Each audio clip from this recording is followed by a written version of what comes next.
اچھا 3 چیزیں پڑھنی ہیں آج. نماز, حجی لکھنا نہیں آ رہا, اور کیا ہے؟ نہیں, روزہ, تینوں چیزیں. اور بہت شارٹ پڑھیں گے, بہت زیادہ ڈیٹیل میں نہیں پڑھیں گے, کیونکہ نماز پہ سوال آتے ہیں اور اس کے اثرات پہ ہی آتے ہیں.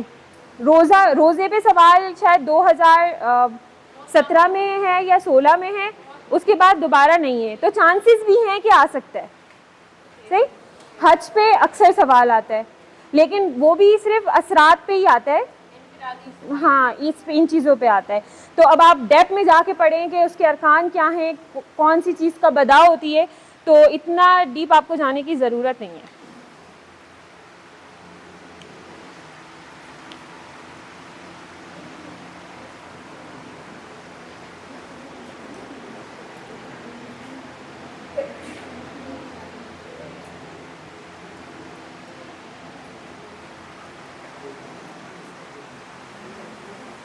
چلیں ایسا کریں, پہلے کچھ چیزیں اپنے پاس نوٹ کرنا شروع کر دیں حج کے حوالے سے.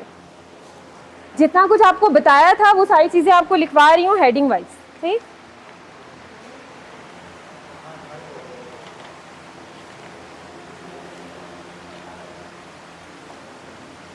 سب سے پہلے حج کے تاریخی پس منظر کی ہیڈنگ ڈالیں. حج کا تاریخی پس منظر.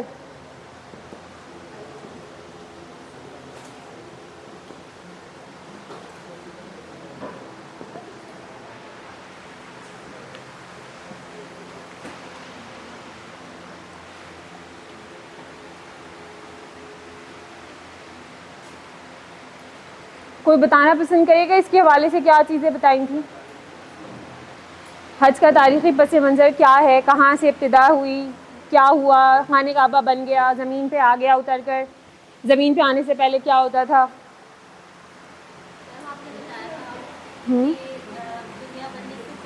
کچھ کہہ رہے ہیں آپ؟ ہاں.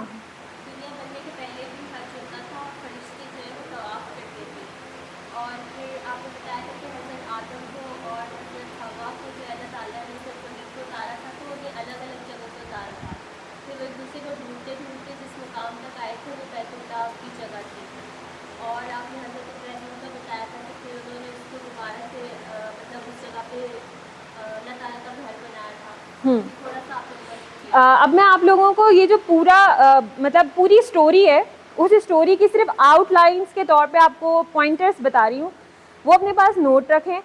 جب بھی آپ اگر بھول جائیں کہ کیا تھی, تو وہ صرف پوائنٹرز ہی آپ کو یاد دلا دیں گے کہ پوری کہانی کیا تھی.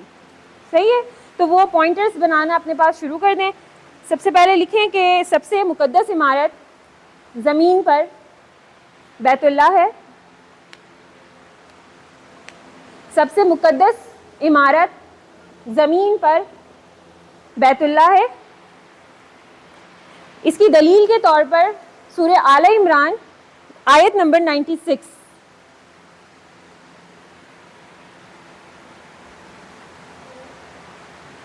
سورہ آل عمران آیت نمبر 96.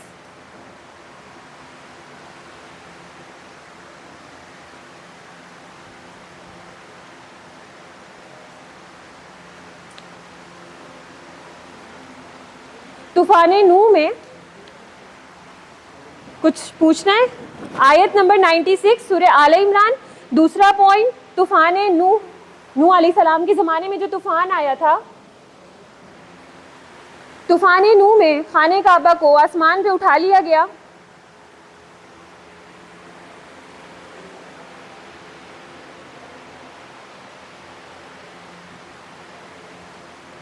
تیسرا پوائنٹ بنائے, حضرت ابراہیم علیہ السلام کا اصل مرکز قرار دیا گیا. حضرت ابراہیم علیہ السلام کا اصل مرکز قرار دیا گیا.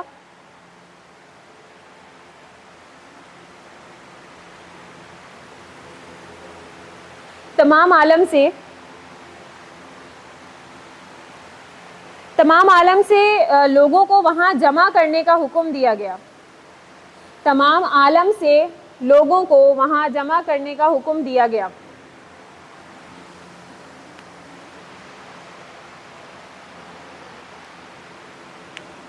اس کی آیت دلیل کے طور پہ سورہ حج کی آیت نمبر 27،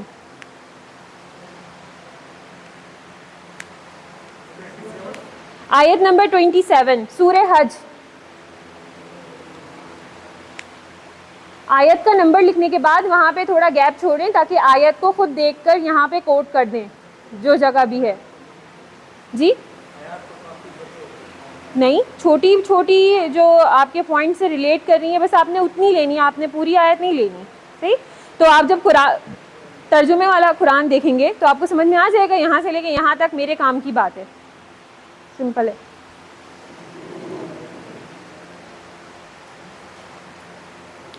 حضرت ابراہیم علیہ السلام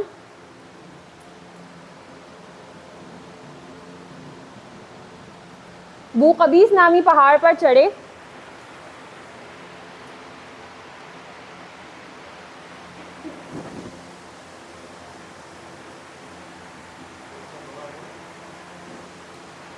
جی یہ والے بو قبیس نامی پہاڑ پر چڑھے اور ندا بلند کی، آواز بلند کی، آواز بلند کی. یہ آواز عالم ارواح تک سنی گئی،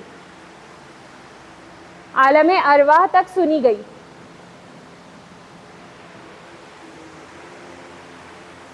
یہ آواز عالم ارواح تک سنی گئی. یہاں تک لکھ لیا سب نے؟ اب سارا کچھ سمجھ میں آ رہا ہے، کیونکہ یہ والی وہ باتیں تھیں جو آپ کو لاسٹ کلاس میں بتائی تھی کہ جب حضرت آدم علیہ السلام کو زمین پر بھیجا گیا، جب اللہ تعالیٰ نے یہ فیصلہ کیا کہ ایک خلیفہ زمین پر مجھے بھیجنا ہے جو زمین پر جا کر میری مطلب اللہ تعالیٰ کی باتوں کو وہاں پہ عملی طور پہ کر کے دکھائیں گے، تو اس سے پہلے خانہ کعبہ مطلب خانہ کعبہ کی بنیادیں موجود تھیں. فرشتے اس کے گرد آسمان پر رہ کر طواف کیا کرتے تھے. جب آدم علیہ السلام کو زمین پر بھیجا گیا تو اللہ تعالیٰ نے اسی خانہ کعبہ کی بنیادوں کو زمین پر بھیج دیا اور وہ اپنی جگہ موجود تھا. 9 ذی الحجہ والے دن جب حضرت آدم علیہ السلام اور بی بی حوا زمین پر اتارے گئے مگر الگ الگ، تو وہ 9 ذی الحجہ والے دن بیت اللہ کی زمین پر ہی آپس میں آ کر ایک دوسرے سے ملے تھے. یعنی وہ گم تھے اور پھر ملے وہ وہاں پہ آ کر تھے. صحیح، اتنی بات ہو گئی. اس کے بعد آپ کو لکھوایا کہ جب حضرت نوح علیہ السلام کے زمانے میں طوفان آیا تھا، وہ طوفان جو زمین بالکل چٹیل میدان ہو گئی تھی، جب وہ طوفان ختم ہو گیا تھا تو اس کے بعد کوئی بھی چیز اپنی جگہ نہیں رہی تھی. تو اس میں یہ اسرائیلی روایات کے مطابق کہا جاتا ہے کہ اس وقت اللہ تعالیٰ نے خانہ کعبہ کو آسمان پر اٹھا لیا اور طوفان نوح جب ٹل گیا تو اللہ تعالیٰ نے خانہ کعبہ کو واپس اس کی جگہ پر رکھ دیا. تیسرا پوائنٹ آپ کو یہ بتایا کہ جب خانہ کعبہ کو اس کی جگہ پر رکھ دیا گیا اور ابراہیم علیہ السلام کو جو ہے بیت اللہ کی زمین پر بھیجا گیا تو وہاں پر ان کو پھر حکم ہوا کہ اب آپ اس کی عمارت کو کھڑا کریں اور اس کے گرد طواف کرنا ہے آپ نے. یعنی ایک فریضہ تھا جو اس وقت ان کے اوپر ان کو حکم دیا گیا. تو اس زمانے میں جب آدم علیہ السلام نے خانہ کعبہ کی تعمیر کر لی تو پھر ان کو حکم دیا گیا اب آپ لوگوں کو آواز دیں، ان کو بتائیں کہ ایک ایسی عمارت تیار ہو گئی ہے کہ اب اس کے گرد آ کر آپ نے 7 چکر لگا کر ایک عبادت کا فرض ادا کرنا ہے. تو حضرت ابراہیم علیہ السلام بقوقس نامی پہاڑ پر چڑھے اور انہوں نے آواز دی، بلند آواز سے لوگوں کو بلایا، اور روایت کے مطابق یہ کہا جاتا ہے کہ یہ آواز عالم ارواح تک سنی گئی. عالم ارواح کیا ہوتا ہے؟ جہاں پر ساری روحیں جمع ہوتی ہیں دنیا میں آنے سے پہلے، لیکن دنیا سے جانے کے بعد وہ عالم ارواح میں نہیں جاتی. یہ بحث پہلے ہوئی ہے. وہ کہاں جاتی ہیں؟ عالم برزخ میں. صحیح. جب ہم عقیدہ آخرت پڑھیں گے تو عالم برزخ کو اور اچھے سے پڑھ لیں گے، ابھی عقیدہ آخرت پڑھا نہیں ہے. تو یہاں تک بات ہو گئی. اس کے بعد ہیڈنگ ڈالے مناسک حج میں تحریفات، یعنی کہ جو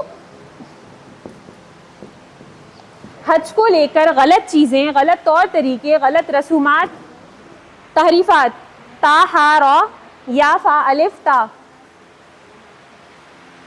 حج کو لے کر جو غلط کانسیپٹ تھے عرب کے لوگوں میں، یا وہ جو کام کرتے تھے، کچھ غلط ایسی ایکٹیویٹیز کرتے تھے اور وہ اس کو مذہب اور دین سمجھتے تھے، اس کو نیک کام سمجھ کے اس کو کرتے تھے. تو وہ کیا چیزیں تھیں؟ اس کو آپ لکھ لیں. پہلی لکھیں. کوئی کچھ کہہ رہے؟ اہل عرب. جی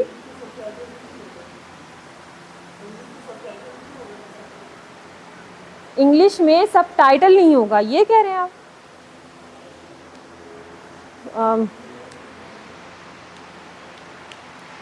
کیا کہیں گے؟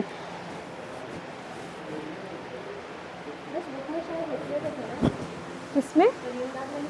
ان میں سے کوئی بھی چیز آپ کی بک سے نہیں ہے, کسی بھی بک سے نہیں ہے. آپ تھوڑی سی محنت کریں, یہاں لکھیں, سمجھیں چیز کو, اور جا کے اٹیمپٹ کریں گھر پہ. تھوڑی سی محنت کر لیں. صحیح.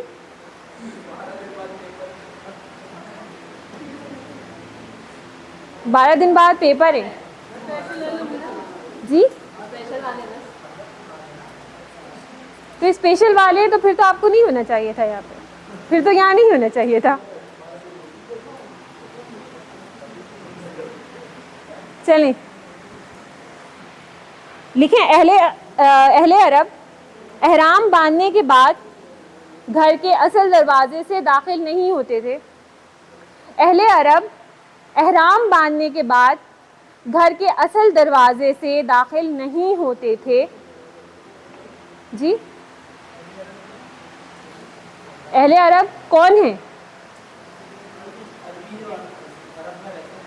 دیکھیں عربیہ میں کیسے کہیں گے, مکہ اور مدینہ اور اس کے ارد گرد کے جتنے شہر تھے یہ پورا عرب تھا, اور یہاں پر ہی اللہ تعالیٰ نے اپنی شریعت کو بھیجا ہے. اسی سرزمین پر سب سے پہلے آپ صلی اللہ علیہ وسلم پیدا ہوئے, یہیں پر آپ کو شریعت دی گئی. تو اب جس قوم پر شریعت اتر رہی ہے آپ کا جاننا ضروری ہے کہ اس قوم کے کام, اس کے اعمال شریعت میں آنے سے پہلے کیسے تھے. تو اسی لیے ہم کوئی بھی زمانہ جاہلیت کی بات کرتے ہیں تو ہم اہل عرب کر کے بات کرتے ہیں کہ عربوں میں ایسا ہوتا تھا, عربوں میں ایسا ہوتا تھا. اسلام کے آنے سے پہلے عربی لوگ ایسے تھے اور اسلام کے آنے کے بعد وہ ایسے ہو گئے. صحیح ہے. لکھ لیا. اہل عرب احرام باندھنے کے بعد گھر کے دروازے سے داخل نہیں ہوتے تھے بلکہ گھر کے پچھلے دروازے سے یا کسی کھڑکی سے داخل ہوتے تھے.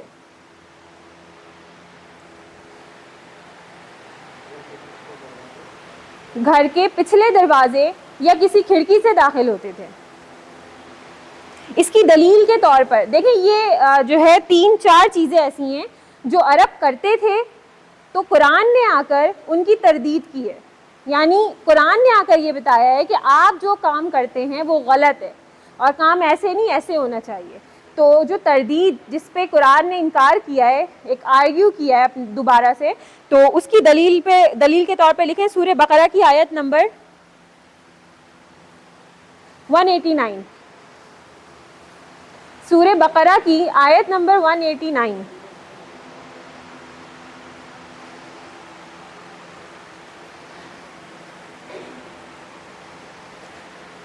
کیونکہ دیکھیں جو عرب تھے وہ یہ سمجھتے تھے کہ آپ نے ایک مرتبہ احرام باندھ لیا ہے, اب آپ کے لیے یہ حلال نہیں ہے کہ آپ اپنے گھر میں داخل ہوں.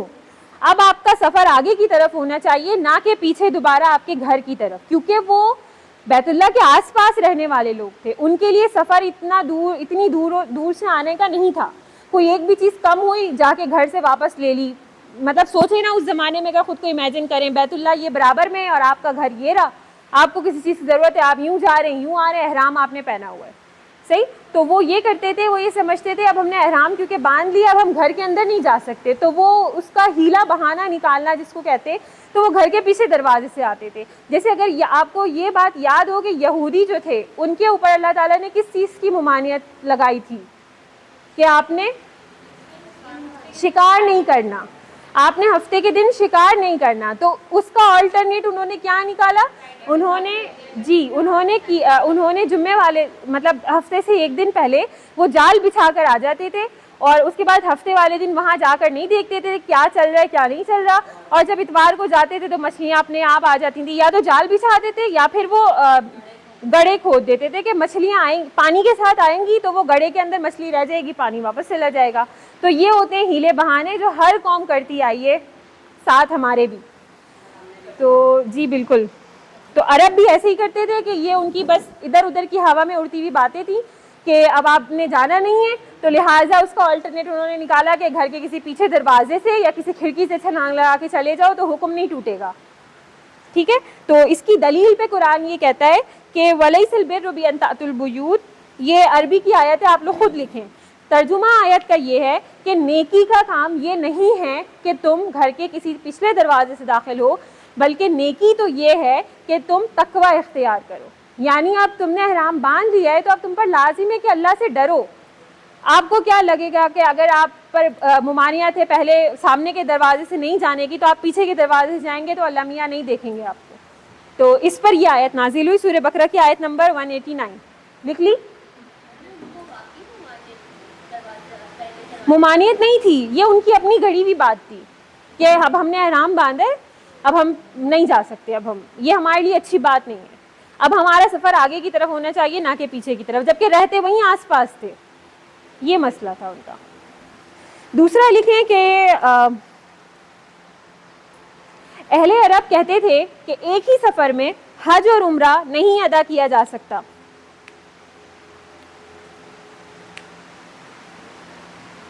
اہل عرب کہتے تھے کہ ایک ہی سفر سے حج اور عمرہ ادا نہیں کیا جا سکتا،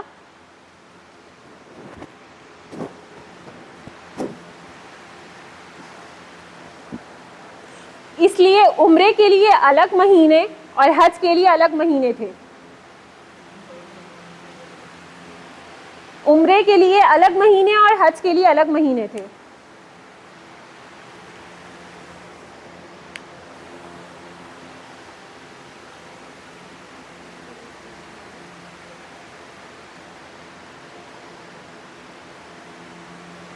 اس کی دلیل لکھیں سورہ بقرہ کی آیت نمبر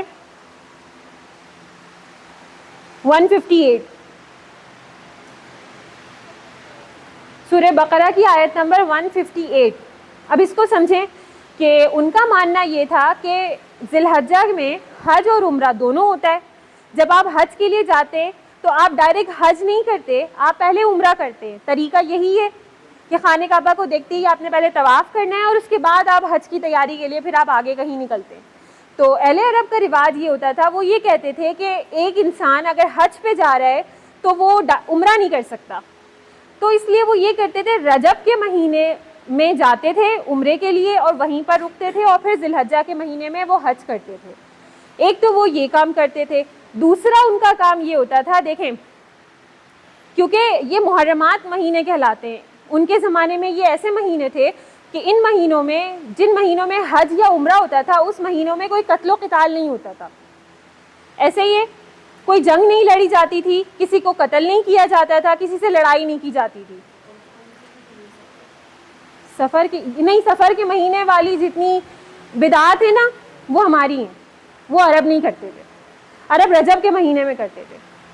ٹھیک ہے، تو وہ یہ بھی کرتے تھے. دیکھیں اب رجب کے مہینے میں قتل و قتال نہیں ہونا، ان کو پتہ ہے کہ ایسا نہیں ہونا. اب وہ اس کا بھی آلٹرنیٹ نکالتے تھے. وہ یہ کرتے تھے کہ مہینوں کے جو ترتیب ہوتی تھی اس کو آگے پیچھے کر دیتے تھے کہ رجب جو ہے وہ پہلے آئے گا اور اس کے بعد ذی الحج پہلے آ رہا ہے اور رجب بعد میں آ رہا ہے. کیوں؟ کیونکہ وہ وہاں سے قافلہ آ رہا ہے، اس سے لڑنا ہے ہمیں، لہٰذا اب یہ راستے میں مہینہ رجب آ رہا ہے، اس رجب کو اٹھا کے کہیں اور رکھتے ہیں، فی الحال کوئی اور مہینے کو اٹھا کے ہم یہاں لے آتے ہیں. ہر چیز ہمارے ہی تو قبضے قدرت میں ہے. صحیح، یہ اس طریقے کے کام وہ لوگ کیا کرتے تھے. تو اس پر جو ہے قرآن نے یہ آیت نازل کی، اس کا انکار کیا کہ ایسا نہیں ہو سکتا. کہ قرآن کی جو آیت ہے 158 جس کو آپ لکھیں گے اس کا ترجمہ یہ ہے کہ تم میں سے جو چاہے بیت اللہ کا حج کرے یا عمرہ کرے، اس میں کوئی حرج نہیں ہے کہ وہ دونوں ایک ساتھ بھی کر سکتا ہے اور الگ الگ بھی کر سکتا ہے. پھر انہی سب چیزوں کی وجہ سے جو ہے حج کی قسمیں آئی ہیں، حج افراد، تمتع اور قران. ٹھیک ہے، وہ جب ہم حج کو پڑھے ہوں گے تو پھر دیکھ لیں گے. اچھا، تو اتنی بات سمجھ میں آ گئی. اس کے بعد تیسری چیز لکھیں کہ حج کے لیے کہ اہل عرب حج پر جاتے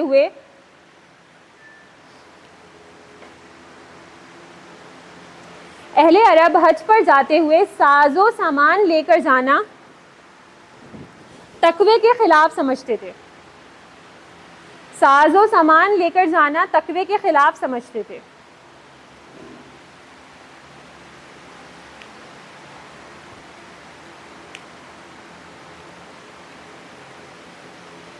اسی کے بعد دوسرا پوائنٹ لکھے کہ وہ برہنہ طواف کرتے تھے اور طواف کے دوران تالیاں بجاتے تھے. برہنہ طواف کرتے تھے اور طواف کے دوران تالیاں بجاتے تھے. دوسرا پوائنٹ ہے، کیونکہ ان دونوں پوائنٹ کی دلیل ایک ہے تو اس لیے یہ ایک ساتھ لکھ لیں. اہل عرب حج پر ساز و سامان کیا لکھوایا تھا؟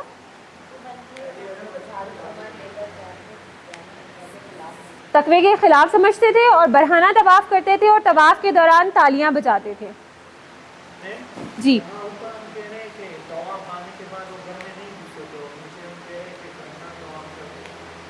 نہیں، مطلب کہ اگر آپ کو اب کسی چیز رجب سے آپ نے جو احرام باندھا ہے وہ اب ذی الحجہ تک باندھ کے رکھیں گے. جتنی ممانعت احرام باندھنے کے بعد آپ کے ساتھ شروع ہو جاتی ہیں تو آپ کیا وہ رجب سے لے کے ذی الحجہ تک کرتے رہیں گے؟ یہ مقصد ہے. ایک مرتبہ احرام باندھنے کے بعد اگر ان کو گھر میں داخل ہونا پڑتا تھا تو وہ ایسے آتے تھے، لیکن وہ طواف کرتے تھے، وہ حج پہ بھی جاتے تھے. احرام پہن کے جاتے تھے. نہیں، احرام پہن کے مطلب سمجھی نہیں میں. اچھا یہ کہہ رہے ہیں. تو دیکھیں اس میں بھی نا بہت ساری سچویشنز نکل آتی ہیں، لیکن جو اکثریت تھی وہاں پر وہ اسی طرح طواف کرتی تھی. وہ ان کا کانسیپٹ یہ تھا کہ اگر ہم دیکھیں انسان اگر دنیا میں آیا ہے تو وہ برہنہ حالت میں ہی آیا ہے. اللہ تعالیٰ نے اس کو مٹی سے خلقت دی ہے تو اس کی اصل مٹی ہے، اس کا اصل لباس یہ مٹی ہی ہے، اور کیونکہ یہی بات ہے کہ مرنے کے بعد بھی اس نے اسی میں ملنا ہے تو وہ یہ والے کانسیپٹ کو لے کر آگے چلتے تھے. اور اس وجہ سے وہ یہ سمجھتے تھے اگر ہم لباس زیب تن کریں گے تو یہ چیز کچھ نجاست ہوتی ہے، کچھ خرابی ہوتی ہے کپڑے میں، تو اس سے ہمارا حج مکمل طریقے سے ادا نہیں ہوگا.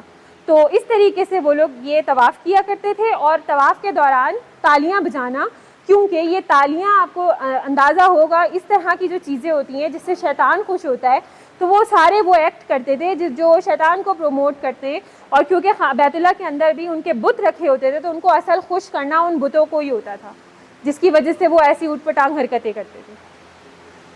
اس کی دلیل لکھوا دی. اس کی دلیل لکھیں. نظر آ رہا ہے یا نہیں آ رہا؟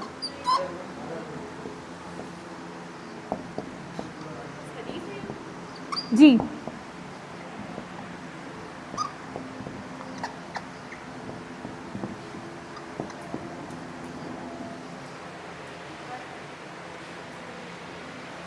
یہ جیسا جیسا لکھا ہے نا بالکل ویسا ویسا اتار لیں. پھر میں اس کی اردو بتا رہی ہوں. کل شیء من امر الجاہلیت تحت قدمی. یہاں سے تو نہیں نظر آ رہا ہوگا. امر الجاہلیت تحت قدمی. یہ آپ صلی اللہ علیہ وسلم نے فرمایا کہ زمانہ جاہلیت میں جتنے بھی برے کام ہوا کرتے تھے تمام کام میرے قدموں تلے رون دیے گئے ہیں. یہ فتح مکہ کے دن آپ صلی اللہ علیہ وسلم نے فرمایا تھا، جب آپ مکہ کے اندر اپنی سواری پہ سوار ہو کر داخل ہو رہے تھے. زمانے جاہلیت کے جتنے بھی کام تھے میرے قدموں تلے رون دیے گئے ہیں.